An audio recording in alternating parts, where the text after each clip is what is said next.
The Philadelphia Inquirer hosted the third annual Tea and Conversation for African American Women this year.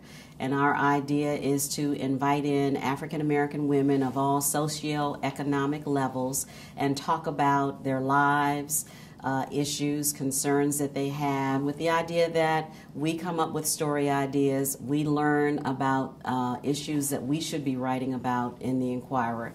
And the women enjoy the conversation with editors, reporters they may not have met before, and they also get to network with other women throughout the region. This year's tea, we decided to focus on violence and have more of a conversation about ways that we can curb the violence in our communities.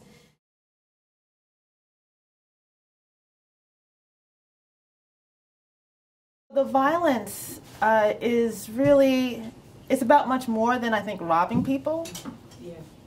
You know? Yeah. It's about hurting people, disturbing people. It's a lot of drug dealers around my way, and instead of standing on the corner selling drugs, I think they should have make more places start hiring people, because I know plenty of people, they just don't want to sell drugs for their life, and I know they want to do something and be a better person and turn their life around instead of just killing people and selling drugs. My commute to work and my commute from my home to wherever I go is filled with fear and the wonder of what's going to happen next. So the community is in distress, the businesses are not flourishing, people are angry, and there's pollution. My oldest son, Aaron, while he was a college student 8 years ago on Memorial Day, was murdered. This is not a black problem. Mm-hmm.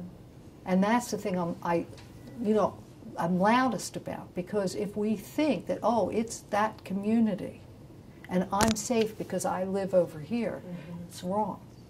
Mm-hmm. So we need, as a people, to reach out to yes. everybody else and say, no, we're all victims. Yes. No matter what you were doing, murders are wrong. I would like to say to people, it's time to stop hiding in our houses. It's time to come out, step up and speak up. To tell that you saw someone shot is not snitching. You're helping save the next person's life. That's what you're doing. You're not snitching. That person has no right to commit a crime and be free. And I was afraid to have a man-child in today's society. What he must do in order to survive the first time he's pulled over and stopped for no reason other than driving while being black.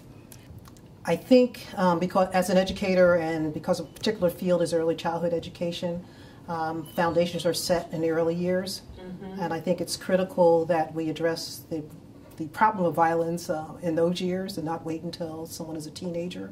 I personally make a point of, just trying to speak life into every child, finding something that there's about them that is special. Mm-hmm. I don't think there's an accident that we probably have more guns in our community than we have books, possibly computers. And if given the tools and not given other tools, people will use them. And it's very sad to see that we're imploding as a community. But it's symptomatic of America's love affair with the gun.